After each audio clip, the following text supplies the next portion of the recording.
غزہ کے مناظر خون کے آنسو رلا رہے ہیں. ہر سمت لاشیں ہی لاشیں ہیں. عمارتوں کے کھنڈر اور ملبے ہیں. آہو فغاں ہے لیکن فلسطینیوں کے عزائم پھر بھی بلند ہیں. صہیونی فورسز کی بمباری مسلسل 9ویں دن بھی جاری ہے. 24 گھنٹوں میں مزید 410 نہتے شہید ہو گئے. تعداد 2500 جا پہنچی ہے. 756 بچے موت کی آغوش میں چلے گئے ہیں. 400 خواتین شہید ہو چکی ہیں. 10,000 کے قریب فلسطینی زخمی ہیں. غزہ کی صورتحال پر رپورٹنگ کے دوران صحافی آبدیدہ ہو گئی. چینی ٹی وی کی رپورٹر غزہ میں تباہی اور قتل عام دیکھ کر جذبات پر قابو نہ رکھ سکی. زاروں قطار رونے لگی.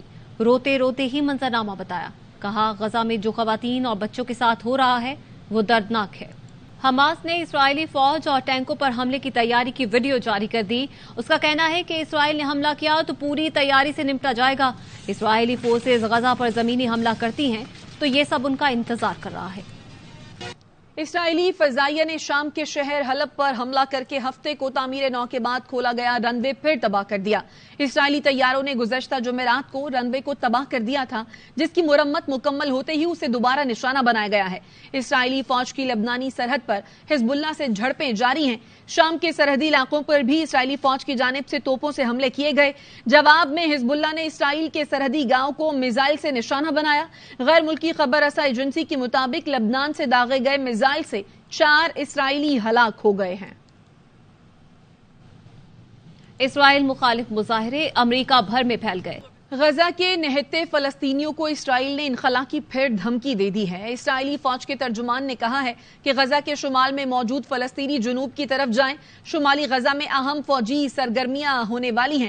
ترجمان کا کہنا ہے کہ غزہ کے شہری اپنی حفاظت کے لیے وہاں سے نکل جائیں. غزہ کے شہری 10 بجے سے دوپہر 2 بجے تک باہر جا سکتے ہیں. اس دوران اسرائیل کی فوج انہیں نشانہ نہیں بنائے گی. اسرائیلی فوج کا کہنا ہے یہ غمال بنائے جانے والے 126 اسرائیلیوں کو غزہ میں رکھا گیا ہے. ایرانی وزیر خارجہ نے اسرائیل کو الٹیمیٹم دے دیا. اسرائیل کے لیے آنے والے گھنٹوں میں صورتحال بہتر کرنے کا ایک موقع ہے.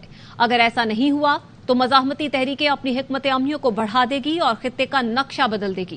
صہیونی ریاست اپنے بدترین دور سے گزر رہی ہے. اسرائیل محض امریکی سہارے پر کھڑا کیے ہوئے ہے. ایران نے عالمی برادری سے اسرائیل سے غزہ میں جنگی جرائم روکنے کا مطالبہ کر دیا.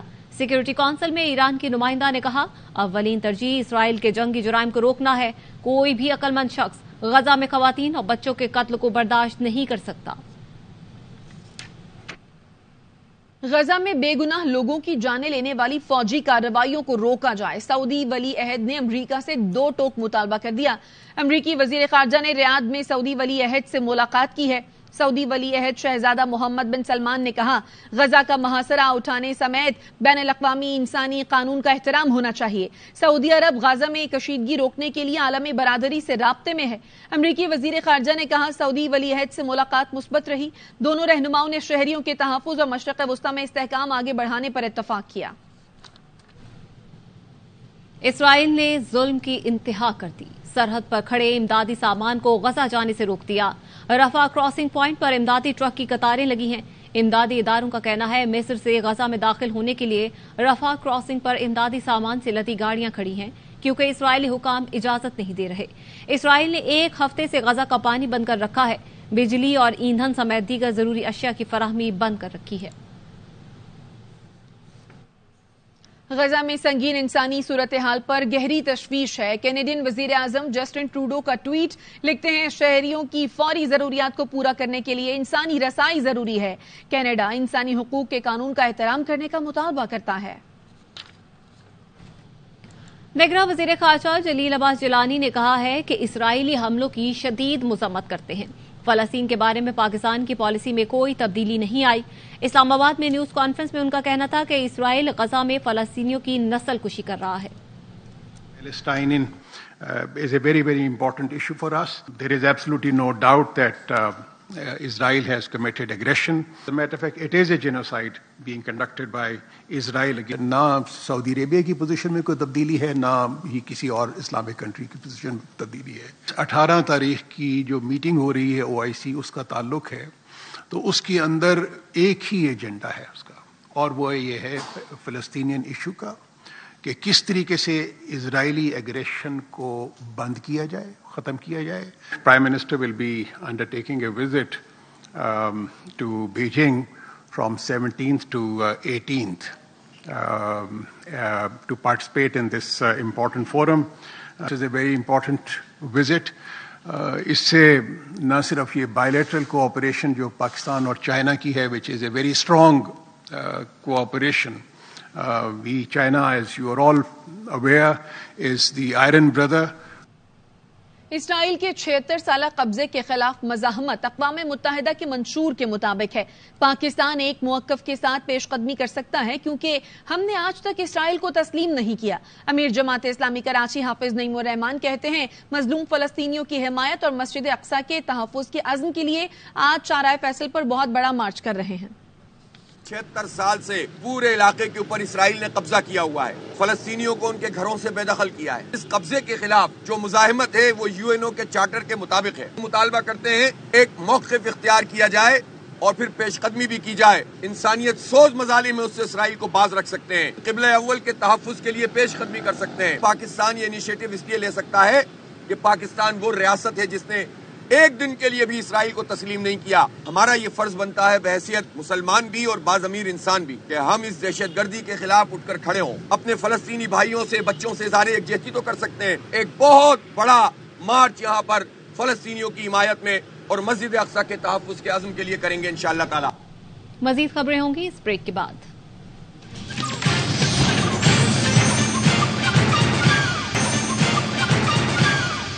بریک کے بعد خوش آمدید. کل عدم BLA کے خلاف سیکیورٹی فورسز کا کامیاب آپریشن, اہم سرغنہ صدام حسین اور اس کا ساتھی مارا گیا.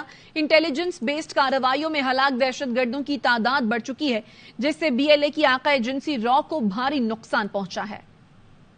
محکمہ انسداد دہشت گردی خیبر پختونخوا نے 128 خطرناک دہشت گردوں کی فہرست جاری کر دی.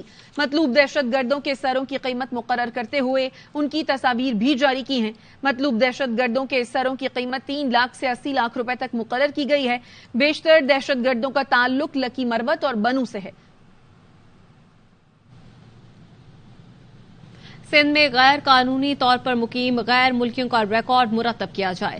محکمہ داخلہ نے سندھ بھر کے کمشنرز کو خط لکھ دیا. خط میں کہا گیا ہے کہ غیر ملکی شہریوں کو واپس بھیجنے کے لیے انتظامات کی حتمی شکل دی جائے. غیر ملکیوں کے لیے کراچی اور سکھر میں پوائنٹس بنائے جائیں. افغانستان کو وطن واپس بھیجنے کے لیے چمن تک بس سروس کا انتظام کیا جائے. ٹرانسپورٹ اور سیکیورٹی کی مد میں بجٹ کا تخمینہ لگایا جائے. ایک ماہ میں تیسری مرتبہ پیٹرول اور ڈیزل پر OMC اور ڈیلرز مارجن بڑھانے کی تیاری. مارجن میں 88 پیسے تک مزید اضافے کی تجویز دی گئی ہے. ذرائع کا کہنا ہے آئل کمپنیوں کے مارجن میں 47 پیسے فی لیٹر, پیٹرول اور ڈیزل پر ڈیلرز مارجن میں 41 پیسے فی لیٹر اضافے کی تجویز ہے.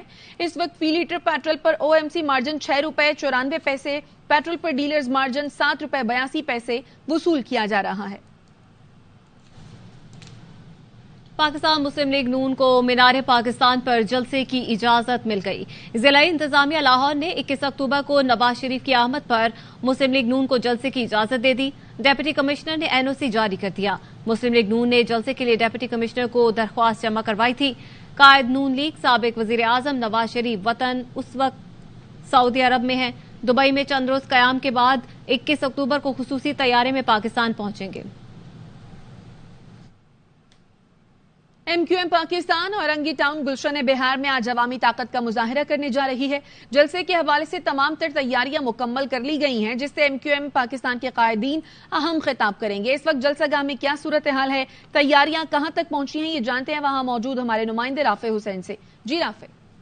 پاکستان اورنگی ٹاؤن میں آج عوامی طاقت کا مظاہرہ کرنے جا رہی ہے. عام انتخابات کے حوالے سے MQM پاکستان کا یہ دوسرا انتخابی مہم کا جلسہ ہے. اس وقت اورنگی کے علاقے گلشن بہار کے جرمن گراؤنڈ میں پنڈال سج چکا ہے. تمام تر تیاریاں مکمل کر لی گئی ہیں. اسٹیج بھی تیار کر لیا گیا ہے, کرسیاں بھی لگا دی گئی ہیں. جو جلسے کے شرکا ہیں ان کے لیے بڑی اسکرین نصب کی گئی ہے. سیکیورٹی کے سخت انتظامات کیے گئے ہیں. اس جلسے سے خالد مقبول صدیقی اہم اعلانات کریں گے. MQM کا دعویٰ ہے کہ آج بڑی تعداد میں لوگ یہاں پر شرکت کریں گے. تمام تر تیاریاں مکمل کر لی گئی ہیں اور شام 6 بجے اس جلسے کا آغاز ہوگا.